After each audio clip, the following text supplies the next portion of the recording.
yes or no lang. Ang karapatan mo lang naman sumagot ng yes or no. Kasi kung yung sumagot ng yes or no, Mateo 5:37 ng Mateo, kakontra mo talaga. Wait lang, hindi po nga, ikaw po yung pumunta nito, you respect the answer. Hindi ko respeto ang sagot kaligi sa tanong.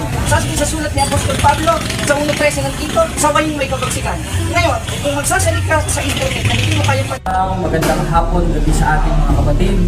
Muli sa awa ng Diyos ay may panibago na naman tayong special episode ng Ang Dating Landas. At dito natin makikita ang pag-atras sa tanungan at pagiging tunay na Kristiyano ni CJ David. Dahil ang tunay na Kristiyano, gaya ng binabasa natin lagi mga kapatid, in 3:15 1 Peter, handa sa pagsagot.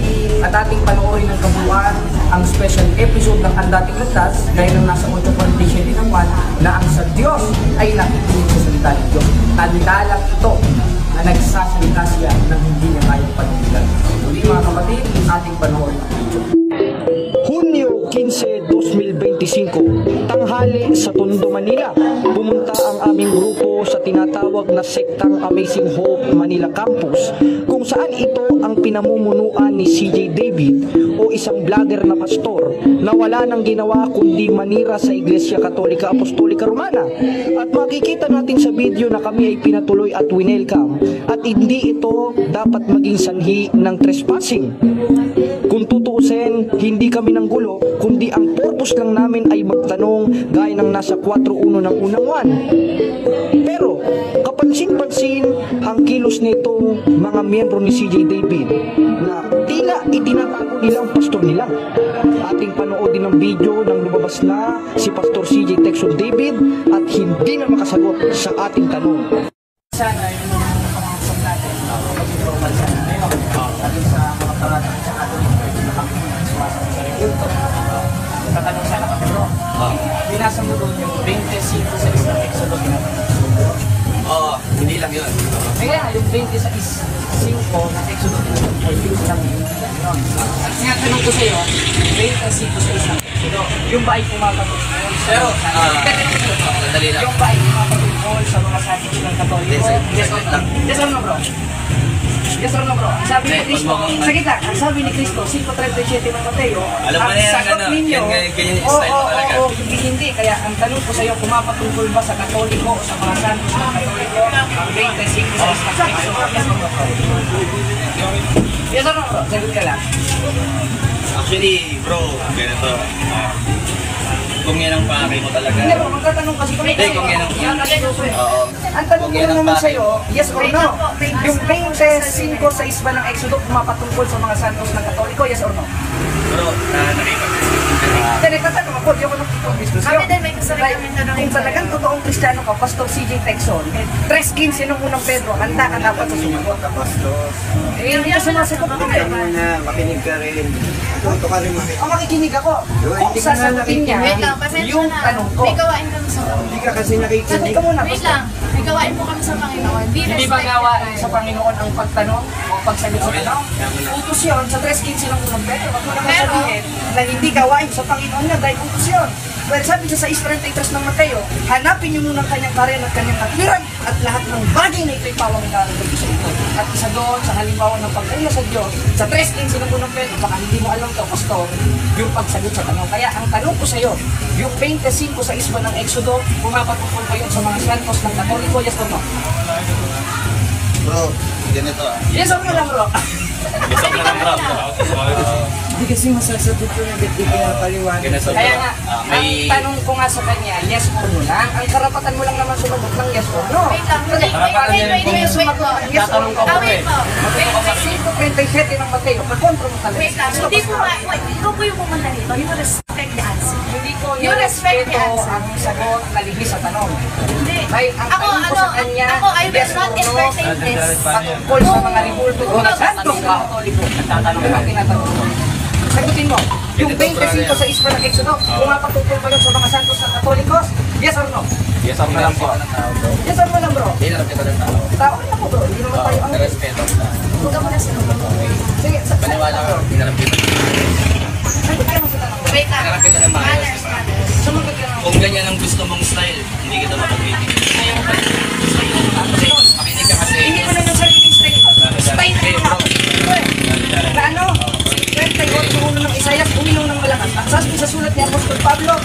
13 nandito, sabay yung may kapagsikan. Ngayon, kung magsasalit ka sa internet, hindi mo kaya Doon po sa video ko, mapapansin nyo doon, wala po ako doon binanggit na Catholic. Kung babalikan po natin maigi, no? Wala akong minention na Catholic. So hindi ko po direktang pinapatamaan ang mga Katoliko. Ang sinasabi ko lang po doon, kung ano po yung sinasabi ng Bible, na huwag kang sasamba sa rebulto. Bible po nagsabi noon. Wala po ako sinabi doon na Catholic. Yon. Pinabulaan na ng pastor na born again na si Sid G. David na di daw Katoliko ang pinatatamaan niya. Dahil sabi niya, Doon po sa video ko, mapapansin nyo doon, wala po ako doon binanggit na Catholic. Kung babalikan po natin maigi, no? Wala akong minention na Catholic. So hindi ko po direktang pinapatamaan ang mga Katoliko. di, pinatamaan niya, hindi lang direkta. Di ba? Bakit? Kung balikan natin yung video niya, sabi niya, wala naman akong binanggit na Katoliko. Pero ito, Iba naman, nagpapahid pa sila doon sa image. Kasi ang thinking nila, merong power doon sa image na yun or sa rebulto na yun. so ang tanong, kaninong image yon? Alang namang sa Buddhism yon? Di po ba sa Quiapo yon? Ang picture na yon? O di, yung sinabi ni C.G. David ng born again na Nagpapatama daw ako sa mga Catholics. Doon po sa video ko, mapapansin nyo doon, wala po ako doon binanggit na Catholic. Kung babalikan po natin maigi, no? Wala akong minention na Catholic. So hindi ko po direktang pinapatamaan ang mga Katoliko. so hindi daw niya direktang pinatamaan. Maniwala ba kayo? Okay, pakinggan natin si C.G. David at sasagutin natin ito. Tanong sa akin, sabi niya sa akin, CJ, bakit hindi ka sumasamba sa rebulto? Or bakit yung samahan ninyo ay walang mga imahen? So, Yun. May nagtanong daw sa kanya bakit ang samahan nila ay walang imahen. Dahil karamihan sa mga siktang tatag lamang ng tao ay mga modernong heretics ngayon tulad noon na merong tinatawag na iconoclasm. Yung iconoclasm na pinangunahan noon ni Leo III, di yun Santo Papa, Emperor yun, na iconoclasm meaning images destroyers. Dahil balak nilang i-convert ang mga Hudyo, mahihirapan sila sa pag-convert sa mga Hudyo, kaya iminungkahi nitong leader na ito na dapat talaga wasakin yung mga imahen. Kaya nagkaroon ng Council of Nicaea, Second Council of Nicaea, in the year 787, and it was decreed by the council that sacred images may be honored without idolatry. Yon, malinaw ang deklarasyon ha. Ang sabi ng ating mga kapatid, di gawa-gawa lang yan. Maraming salamat pala ni kapatid na Juicy Montisa sa suporta. Sandali, maraming salamat kapatid sa suporta. Okay. Pakita natin sa comment. Ito. Sa lahat ng mga kapatid na sumusubaybay, maraming kapatid. At si Mion Casas. Si Cabornoco, yes, birthday ni Cabornoco. Si Yusol, hello, Yusol, kapatid. Happy New Year. Margie Saligan. Fuckbusters, di na nag-comment si Fuckbusters nang nalaman na birthday niya ngayon takot kaya yata na pupunta kaming lahat doon Okay, so tuloy natin mga kapatid ang ating pagtalakay. Ito ang sinabi ni C.G. David. Tanong sa akin, sabi niya sa akin, CJ, bakit hindi ka sumasamba sa rebulto? Una, misleading itong pahayag na bakit hindi ka sumasamba sa rebulto. Bakit? Una, ang salitang pagsamba kasi sa born again ay isa lang ang kahulugan. Ang salitang pagsamba ay nangangahulugan sa kanila pag Diyos na yan. No? Ngunit sa Katoliko, ang salitang pagsamba, mga kapatid, ay nangangahulugan na may worship, adoration, na intended for God alone, at may worship na ang kahulugan ay veneration. Kaya nga, palaging ginagamit sa grupo, kahit sa kay Soriano at sa grupo ng Iglesia ni Cristo, ano ba yun na ginagamit nila? Ginagamit nila palagi, mga kapatid, itong lumang katekismo sa Lasal College noon, naging Lasal University na, ang Catechism of Christian Doctrine. At pilit nilang pagsusuwagan itong mga aklat Katoliko. Ito kasi ang nakasulat sa Catechism of Christian Doctrine number 3, 1995, page 87. Ought we worship holy images? We should have, particularly in our churches, images of our Lord, as also have the Blessed Virgin and the saints, and we should pay them due honor and veneration. Yung nabasa lang nila na worship, mga kapatid, doon na, sinasamba din Diyos na, pero may huling bahagi, tingnan niyo ang huling bahagi, na ang worship na ginagamit diyan ay we should pay them due honor and veneration. So, itong pagkakaiba sa mga siktang tatag lamang ng tao, sa kanila, basta salitang worship, pag Diyos na yan.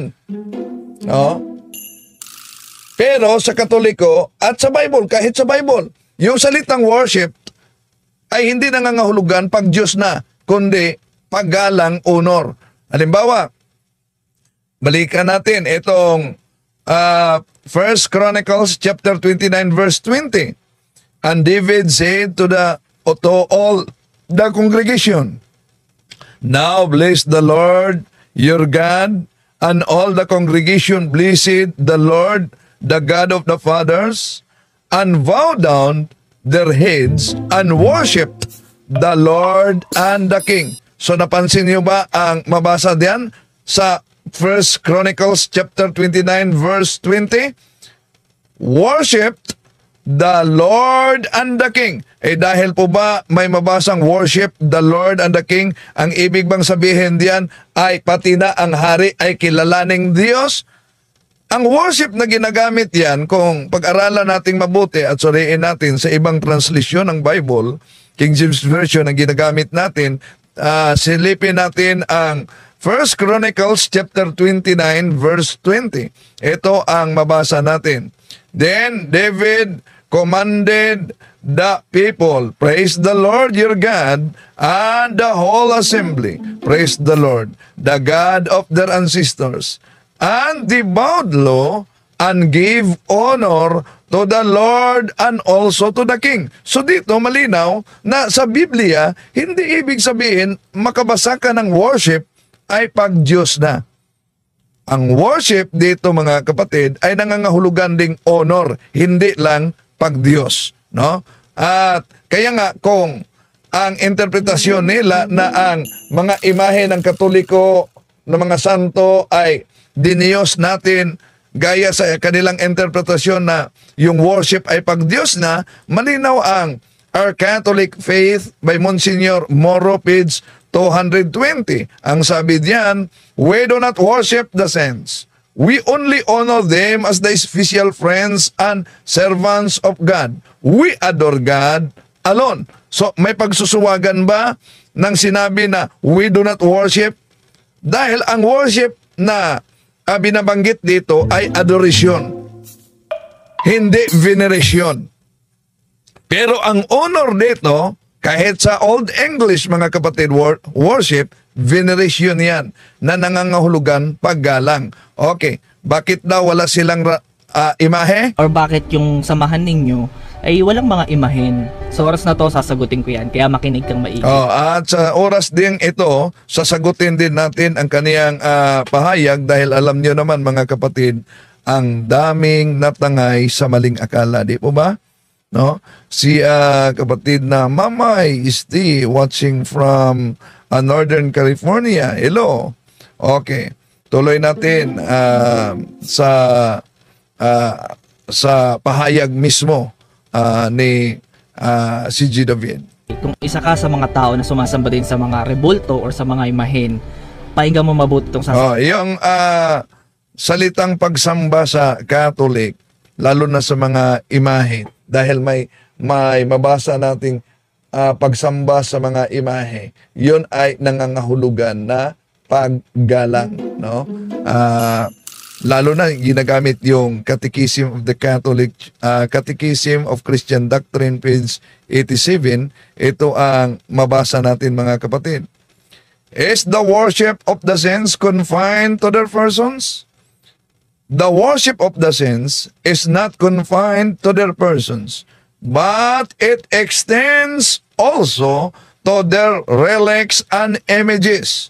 So, malinaw na ito din ang ginagamit ng iba dahil kung sabi nila, kung sinasabi ninyo na hindi ninyo sinasamba ang mga imahe, bakit sa Catechism of the Catholic Church? Wala tayong tutol sa Catechism of the Catholic Church. Tutol lang tayo sa pag-unawa nila dahil ang salitang worship para sa kanila, pag-Diyos na. Halimbawa, balikan natin ang Bible. Dito tayo sa mabasa, mga kapatid, may ginagamit Daniel 2:46. Ito mabasa natin. And then King Nebuchadnezzar fell upon his face and worshipped Daniel and commanded that they should offer an oblation and sweet odors unto him. So napansin nyo, dumapa sa lupa si Haring Nabucodonosor at ginamit sa King James Version dito na sinamba niya si Propeta Daniel. Ang pagsamba ba dito ay dahil nabasa ang salitang pagsamba, ito ba'y pag-Diyos na? Hindi. Dahil kung ituloy natin, si Haring Nabucodonosor na sumamba kay Propeta Daniel, sabi niya, tunay talaga ang iyong Diyos. Siya ang Diyos sa lahat ng Diyos. So, hindi kinakilala ni Haring Nabucodonosor si Daniel bilang Diyos, kundi kinikilala niya ang Diyos ni Daniel na tunay na Diyos. Kaya, kung King James Version ginagamit ang salitang worship dahil Old English yan, sa bagong English, kung gagamitin natin sa New International Version, sa naturang talata, Daniel 2:46, ito mabasa natin. Then, King Nebuchadnezzar fell and prostrate before Daniel and paid him honor. Ano ang salitang worship sa Old English? Sa New English, honor. Therefore, hindi lahat na pagmabasa nila worship, pag-Diyos na. Di ba ba? Isip-isip naman pag may time. Research naman pag may time. Tuloy natin. Sabihin ko dahil naniniwala ko, kailangan mo ito na matutunan. So naniniwala din ako dahil si G. David, dating Katoliko siya. Pero, yun ang mahirap kung dating Katoliko ka, lalo na pag wala kang alam sa pinanggalingan mong pananampalataya at doon ka natuto sa mga anti-Katoliko. Kaya masigasig talaga ang kanilang banat sa pananampalatayang Katoliko at dapat sagutin natin ito. Canon Law 229, lay people have the duty and the right to acquire the knowledge of Christian teachings so that they may be able to live according to this teaching, to proclaim it, and if necessary to defend it. Meron bang necessity na idefensa natin ang ating pananampalataya? Bakit? May mga ibang pari nga tinitira ang CFD dahil di na kailangan daw umano ang pagdepensa sa ating pananampalataya. Pati si Father Darwin tinitira sa pulpito ng ibang mga pare. Pero ito ang katunayan, mga kapatid. Nasa Acts and Decrees of Second Plenary Council of the Philippines yan. Acts and Decrees of Second Plenary Council of the Philippines, page 80, 81, paragraph 222, we must today be willing and able to defend our teachings in public fora. And we need to equip the faithful so that they can defend their faith. Tandaan natin, kahit ang mga early Christians, ang daming mga apologists nila, tumitindig at nagpapakamatay para sa ating pananampalataya.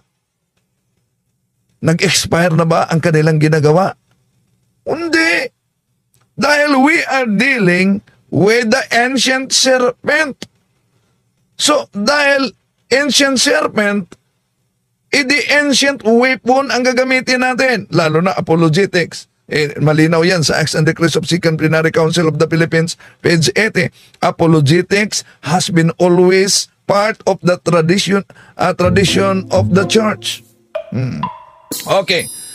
Ituloy natin si G. David. Nung nakakilala ko sa Panginoon, natutunan ko ang tamang pananampalataya. Yun, walang pagkakaima din sa pagsagot natin kay Manny Pacquiao kagabi. Di po ba naalala ninyo na sabi ni Manny Pacquiao kagabi na nang nakilala ko ang Panginoon, ako na ngayon tunay na Kristiyano. I am a Catholic Christian. Pero noon, sabi ni Manny Pacquiao, noon, madasalin ako. Pero pagkatapos ng pagdasal ko, merong devil's advocate. Dahil meron daw umano siyang mga bisyo at lalo na yung mga pambabae. Kasalanan ba ng simbahan kung may mga kaanib na kahit madasalin at nagsasamba ngunit bumalik sa kasalanan? Hindi. Sa aklat na ang pamagat ay pananampalataya ng ating mga ninuno ni James Cardinal Gibbons sa pahina 30 na ginagamit ng mga iglesia ni Cristo kay Manalo, nakasulat yan, nalulungkot kaming ipagtapat na ang kabulukan sa moral ay malimit na nasusumpungan sa sinapoponan. Nito mga nagsasabi na sila'y mga Katoliko, di natin maipipikit ang ating mga mata sa harap ng katotohanan na marami sa kanila hindi nabubuhay ayon sa ipinag-uutos ng kanilang iglesia, kundi bagkus nagiging sanhe pa ng kalungkot-lungkot na iskandalo. So, ang mga makasalanan na kaanib sa simbahang Katoliko, mapari man siya, maobispo man siya, masanto papa man siya, sino man sa atin na nagkasala tayo, hindi dahil na tayo'y Katoliko, dahil hindi tayo sumusunod sa aral sa banal na simbahang tatag ng ating Panginoon Jesucristo. Pero ulitin ko, batay sa kasaysayan, ang dami ng mga makasalanan na sumusunod sa aral ng simbahang Katoliko at sila'y nagiging mga santo. Tuloy natin si G. David. At kung paano ang tamang pagsamba sa Diyos. At ito yung pagsunod sa sinasabi ng Bible. Hindi Ayan.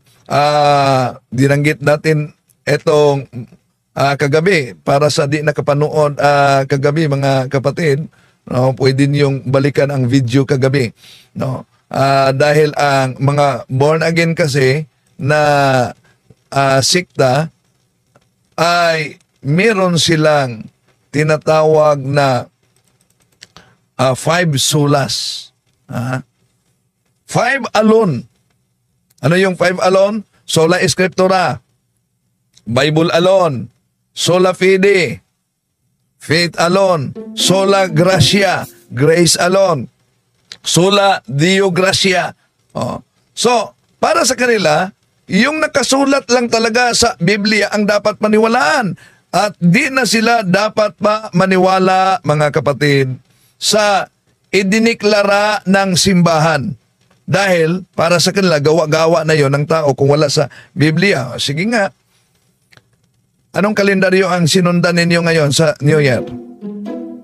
Aber? Ano? Gregorian calendar yan. Idineklara yan ni Pope Gregory XIII sa taong 1852. Kung ayaw ninyong sumusunod sa otoridad Katoliko, iba't sumusunod kayo sa kalendaryo na iyon ay ecclesiastical calendar ng simbahan. Di po ba? Gets nyo? Okay, tuloy natin. sa sinasabi ng tao. Kaya ang pananampalataya ko ay lagi nakabase sa Biblia, hindi sa sinabi ng tao. Ang pananampalataya daw niya ay laging nakabase sa Biblia, hindi sinabi sa tao. Ngayon, ikay tao at may sinasabi ka ngayon na sinabi mong dapat nakabase lagi sa Biblia. O sige, batay lang sa pahayag na yan. at hindi batay sa sinasabi ng tao. So, yun lang. Asan mabasa sa Biblia, na ang paniniwala ay dapat nakasulat sa Biblia at hindi yung batay pahayag sa tao? Asan? Wala namang mabasa. Ipahayag mo yan. Ibig sabihin, yung pahayag na yan na hindi mabasa sa Biblia, dapat din paniwalaan. Di ba? Logic naman pag may time, no? Di ba? Okay, tuloy natin. At nung natutunan ko magbasa ng Biblia, ganito yung nabasa ko sa Bible. So, yon ang problema. Natutunan niya sa pamamagitan ng pagbasa ng Biblia. Daming mga natuto sa pamamagitan ng pagbasa ng Biblia. Isa na dyan si Kibuloy. Anong nangyari ni Kibuloy? Siya na ang may-ari sa kaluluwa. Natutunan niya yan sa pagbasa sa Biblia. Ano ang nangyari kay Felix Manalo? Siya ang nagiging anghel sa silangan. Anong nangyari kay Eli Soriano? Nagtatag siya at umanib daw umano siya sa members of Church of God International. Anong nangyari kay Senyor Santo Niño? Nakulong ngayon. Sila'y nagbasa din sa Biblia. Kaya may wisdom ang simbahan noon nang ipinagbabawal sa simbahan ang pagsalin sa Biblia. Lalo na yung nagsalin ay walang alam sa background, walang alam sa Grego, sa Hebreo, sa Aramaiko, at isinalin lang, maraming maligaw. Anong nangyari? Dahil daming matigas ang ulo na nagbasa sa sarili na pag-unawa sa Biblia. Di po ba? Ang daming mga sikta ngayon. Isa na ang born again, mga kapatid. Ang daming mga sikta ngayon na lumalabas. Sabi ni kapatid na Yusol, meron ding nakiklaim na Catholic Church, LCC, Liberal Catholic Church. Totoo. Meron ding Catholic Church daw, nagkakasal ng mga bakla at mga tumboy. Totoo. So, daming mga nag-claim. Dahil nagbasa lang sila. Di batayan, mga kapatid, na kung nagbasa ka lang sa Biblia, dahil sa karamihan na yon na mga sumulpot na sikta, bawang nagbasa sila sa Biblia at ang kanilang doktrina ay sola scriptura, Bible alone, ngunit hindi nagkaunawaan. Okay, tuloy natin. Sinabi ng Exodus chapter 34 verse 14, huwag kayong sasamba sa ibang mga Diyos dahil ako, ang Panginoon, ay ayaw na may sinasamba kayong iba. So malinaw na sinabi. Malinaw talaga na sinabi yan. Pero ang tanong, di ba alam niya na napakalinaw ang binanggit diyan na huwag kayong sasamba ng ibang Diyos? Ano yung ibang Diyos na yan? Yun po ba'y mga imahe ng mga santo? Okay, silipin natin ang The Living Bible. Anong mabasa sa The Living Bible Translation? Protestant ito sa sinisitas niyang Exodus chapter 20 verses 3 up to 5. Ito ang mabasa natin, mga kapatid. You may worship no other God than me. Napansin ninyo? Small letter G, God. Ito'y tumutukoy sa Diyos-Diyosan. You may worship no other God than me. Sino to? You shall not make yourselves any idols, no images of animals, birds, or fish. You must never vow or worship it in any way. For I, the Lord your God, am very possessive.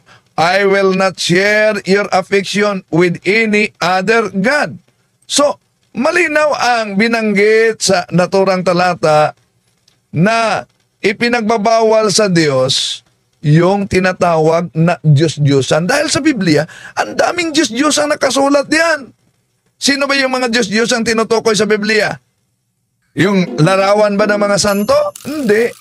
Merong Diyos-Diyosan na si Baal at si Medorak na binanggit diyan sa Jeremiah chapter 50 verse 2. Merong Diyos-Diyosan na si Baal at ang dragon sa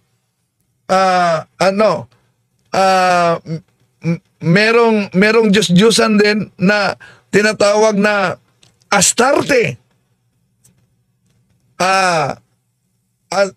Si Baal. Si Baal. At mga Astarte. Nasa Hukom Kapitulo 10, versikulo 6. Merong Diyos-Diyosan din na mabasa natin sa Hukom Kapitulo 16, versikulo 23 na si Dagon. Merong Diyos-Diyosan na mabasa natin sa Ikalawang Hari Kapitulo 1, versikulo 2 na si Baal-Zebub. Ang daming Diyos-Diyosan na binanggit diyan sa Biblia. May Diyos-Diyosan na si Moloch na binanggit sa Leviticus Kapitulo 18, versikulo 21. Merong Diyos-Diyosan sa templo ni Rimmon diyan sa 2 Hari Kapitulo 5, versikulo 18. Merong Diyos-Diyosan na ang pangalan ay si Artemis, si Diana sa Gawa Kapitulo 19, versikulo 27, 35. So, dami pa mga kapatid. Yan pala ang mga Diyos-Diyosan na binanggit na ipinagbabawal dahil sila ay hindi tunay na Diyos. Pero, balikan natin sa Protestant na Bible scholar kasi ito. Harper's Bible Dictionary. Anong sabi? Ito, all idols are images, but not all religious images are idols. O napakalinaw dyan. Na ang lahat umano na mga Diyos-Diyosan ay mga imahe. Pero hindi lahat na mga relihiyosong imahe ay mga Diyos-Diyosan. Ang klaro niyan mga kapatid, di po ba? Okay. So, tuloy natin mga kapatid ang kanyang pahayag. Sabi ng nag-iisang Diyos natin sa langit na huwag kang sasamba sa ibang Diyos. Tama naman na kahit yun naman ang aral ng simbahang Katoliko, huwag kang sasamba ng ibang Diyos. Kaya mariing ipinagbabawal sa simbahang Katoliko ang mga amulets dahil idolatry yan. Catechism of the Catholic Church numero 2116, 21 Diyos-Diyosan yan.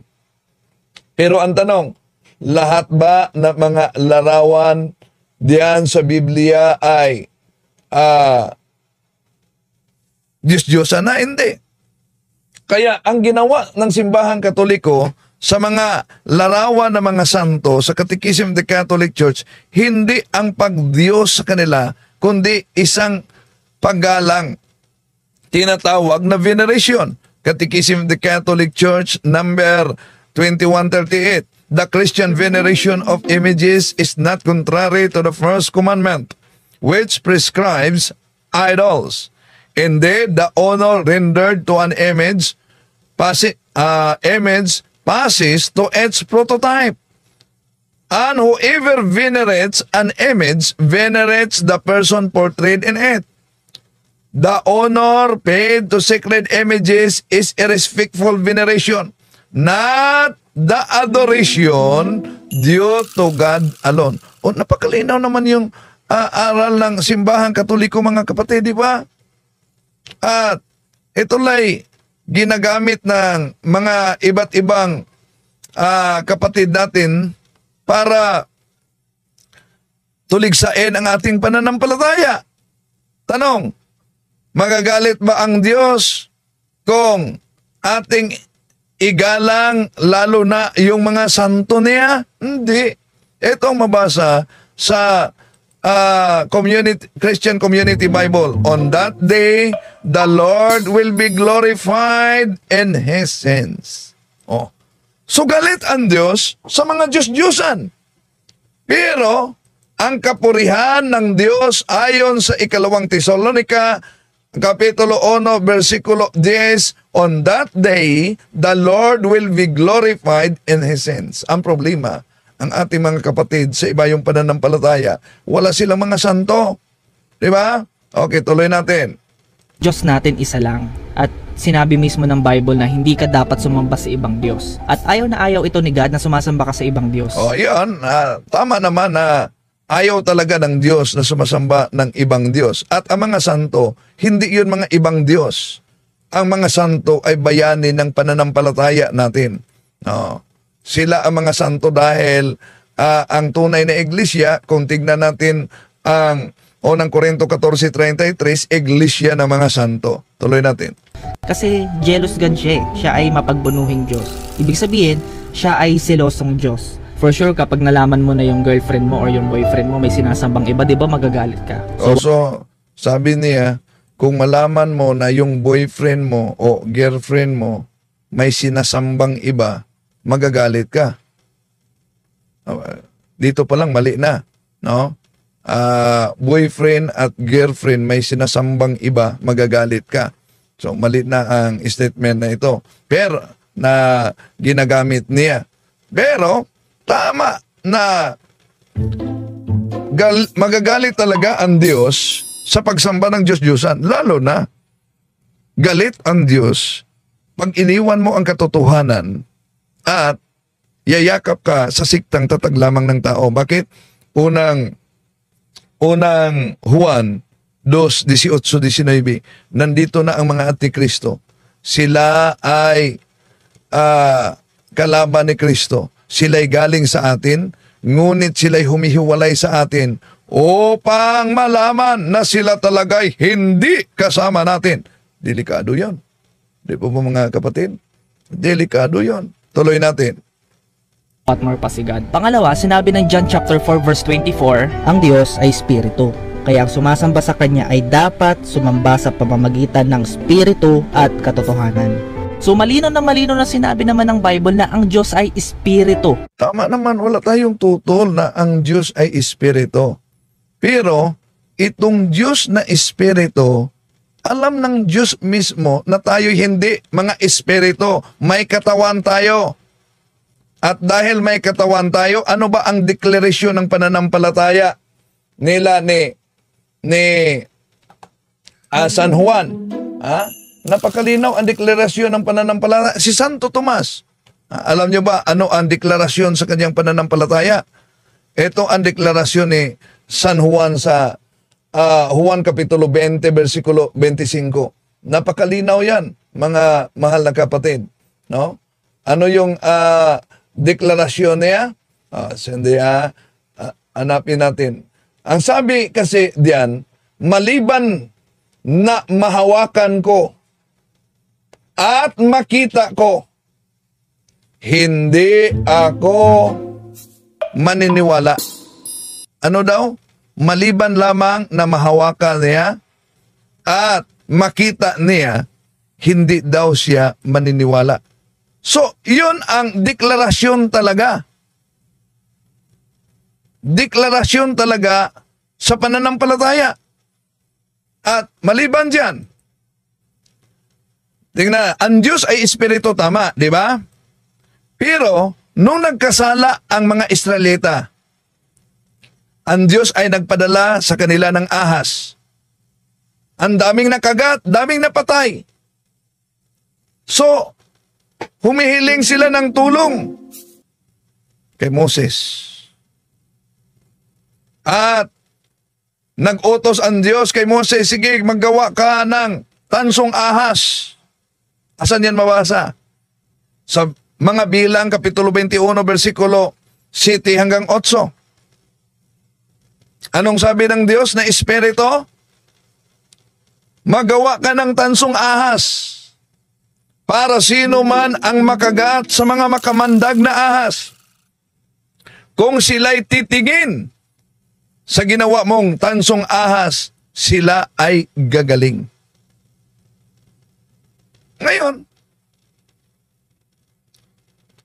ang Diyos ay Espiritu at makapangyarihan, bakit kailangan mag-utos siya kay Moises na gagawa ng tansong ahas?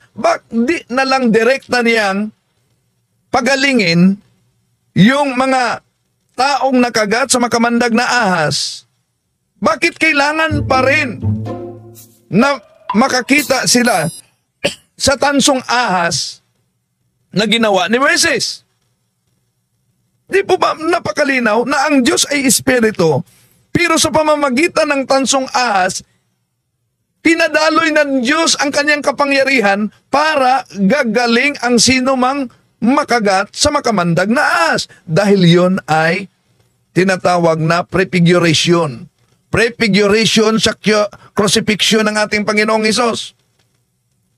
Kung ang Diyos sa lumang tipan ay napagawa ng tansong ahas para maligtas ang sino mang makagat sa mga makamandag na ahas, sa ating panahon, ikinumpara ng ating Panginoong Hesus ang kaniyang sarili sa Numeros chapter 21 verse 7.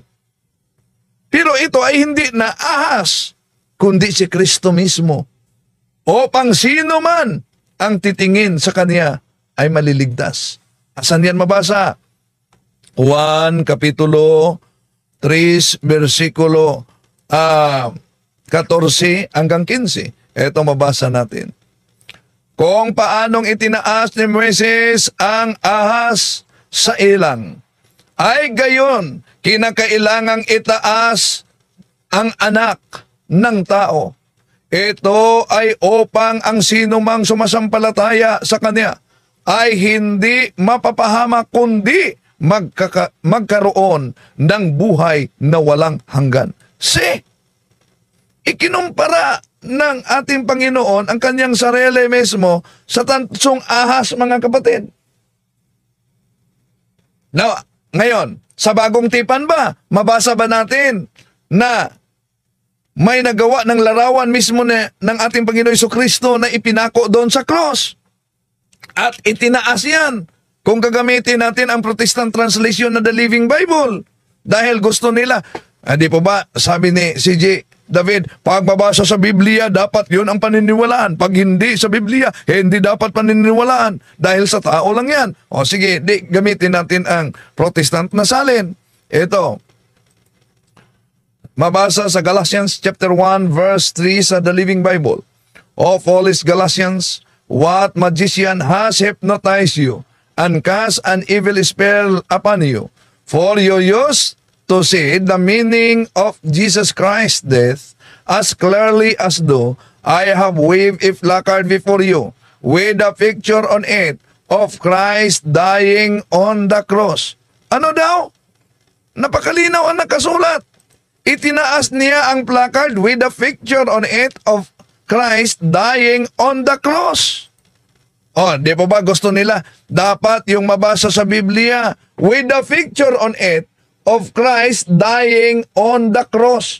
Napakalinaw yan, mga mahal na kapatid, batay mismo sa mabasa natin, with the picture on it of Christ dying on the cross. Now, ano ba ang kahit nga kung tingnan natin ang isa pang salin ng Biblia, napakalinaw din ang mabasa, mga kapatid. Kaya kung ang batayan nila ang pagkamabasa sa Biblia ang dapat paniwalaan natin, iba't ibang salin ang ginagamit natin. Hindi po tayo ibig sabihin na ang mga Katoliko ay sola scriptura na. Pero dahil hinahanap nila kasi yung letra por letra, kaya binigyan natin sila ng kasagutan batay mismo sa mabasa. Hindi siya kahoy, hindi siya bato. At sinabi mismo ng verse na yan na kapag sinamba mo ang Diyos, sambahin mo siya sa espiritu at katotohanan. Hindi ka sasamba sa bato, hindi ka sasamba sa kahoy, sa spiritual ka sumamba, sa katotohanan. Ang Diyos ay buhay, hindi siya patay, hindi siya rebulto, hindi siya bato, hindi siya kahoy. Kapatid, ano ba ang Diyos? So, tama naman na ang Diyos ay buhay. Pero ang tanong, bakit itong Diyos na buhay na pinaniniwalaan mo ay nag-utos mismo na sa kanyang templo ay merong monumento? Ano po ba yung monumentong ito? Ito po ba hindi gawa sa bato? Ito. Then I will set up a monument in the area of my temple. O ano daw? I will set up a monument in the area of my temple.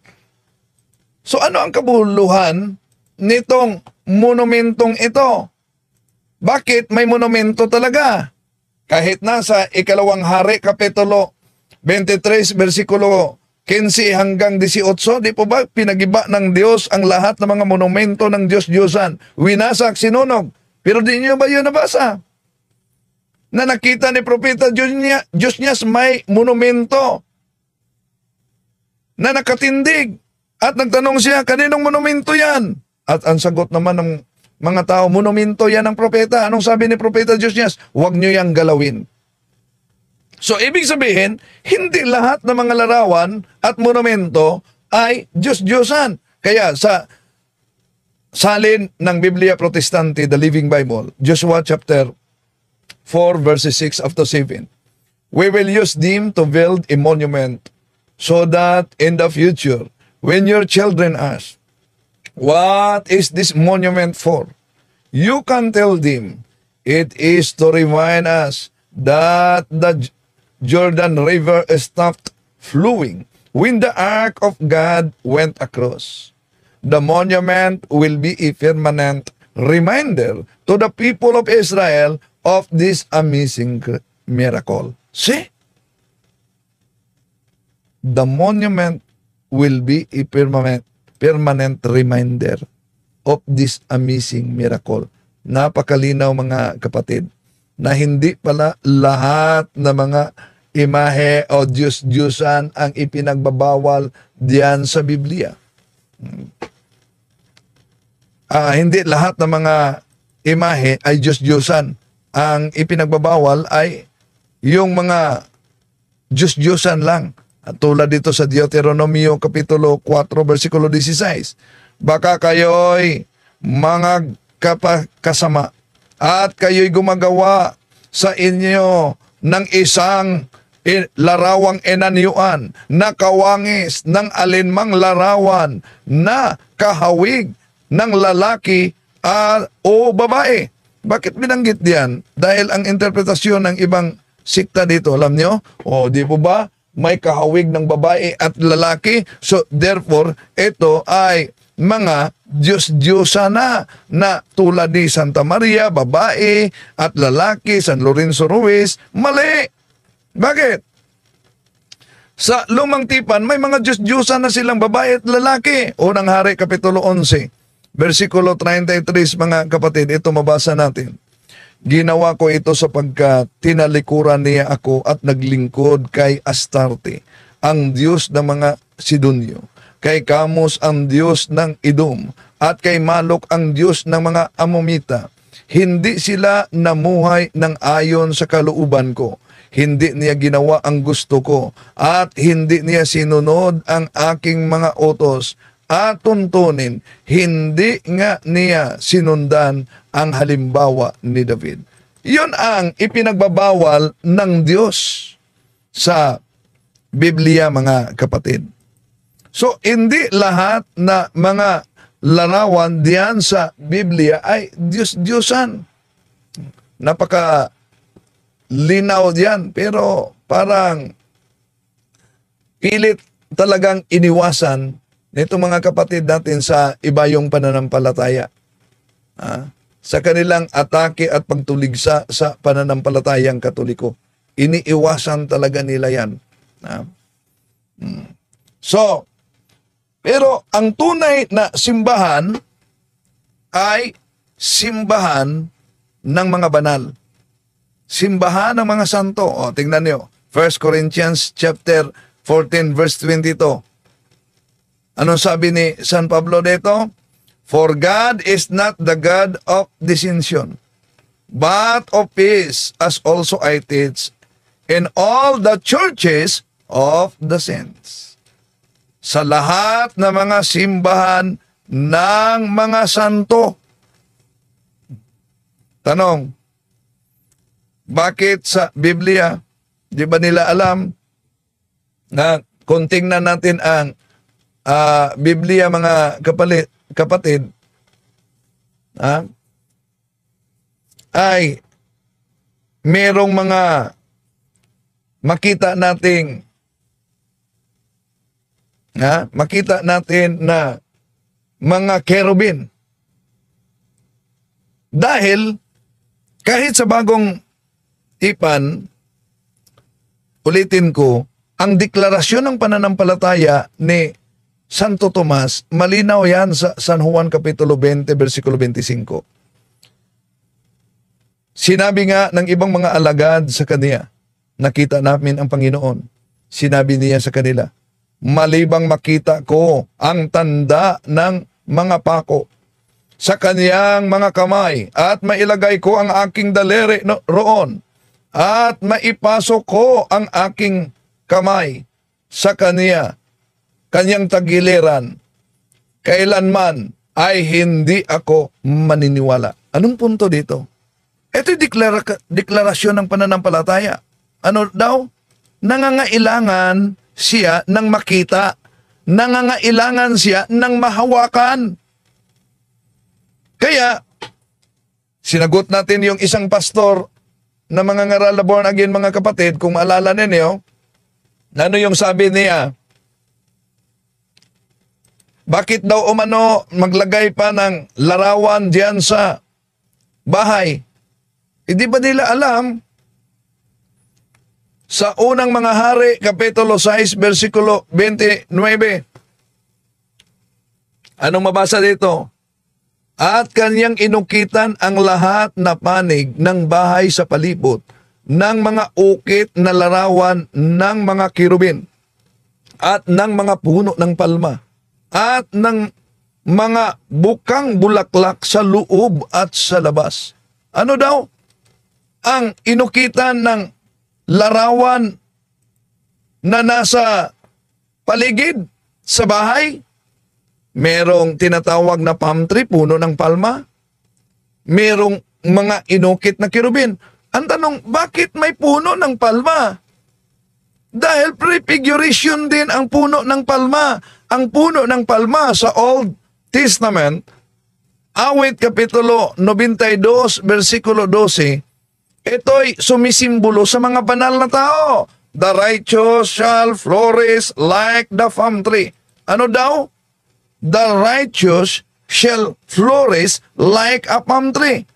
Kaya, maliban sa mga anghel, may puno ng mga palma at ang puno ng mga palma ay sumisimbolo sa mga banal. Kaya, bakit ngayon? Meron tayong mga larawan sa simbahan natin na Katoliko at wala yan sa ibang sikta. Bakit? Dahil kung balikan natin ang unang mga hari, Kapitulo 6, versikulo 29, ito'y mabasa natin, at kanyang inukitan ang lahat na panig ng bahay sa palibot ng mga ukit ng larawan ng mga kirubin. Ano daw ang bahay? Uukitan, inukitan sa labas at sa palibot. Ang tanong, kung mabasa sa unang hari, Kapitulo 6, 29, na ang bahay ng Diyos ay may nakaukit na mga larawan sa bagong tipan, ano po yung bahay ng Diyos? Unang Timoteo Kapitulo 3, versikulo 15, ang bahay ng Diyos, ang iglesia ng Diyos, haligi at suhay ng katotohanan. Ano yung iglesia na yan? Gawa Kapitulo 9:31, himianon Ecclesia Catholis, tis Judaias kay Galalias kay Samarias, erinine kinyen oy kumudomine, Ecclesia Catholis. Hello mga kapatid, follow and subscribe, Mr. Curious Catholic. Marami tayong matutunan, mapupuno po yung ating isipan sa mga katotohanan. Dahil ang katotohanan na magbigay sa atin na tunay na kalayaan. God bless. Hello mga kapatid, inanyayahan namin kayo, huwag niyong kalimutan mag-subscribe sa kay Bro Dance Oberio, Mr. Curious Catholic. Marami kayong matutunan sa pamamagitan ng pagsubaybay niyan sa pagsagot sa pananampalataya na inaatake ng ating mga kapatid sa iba. Yung pananampalataya, and they are not only attacking the teachings of the Catholic Church, but proselytizing the good numbers of the Catholic. At sa pamamagitan sa pagsunutin niyo itong Mr. Curious Catholic, Facebook page and YouTube channel, dami ninyong matutunan. Isabuhay natin ang ating matutunan. Rodeo et Iglesia.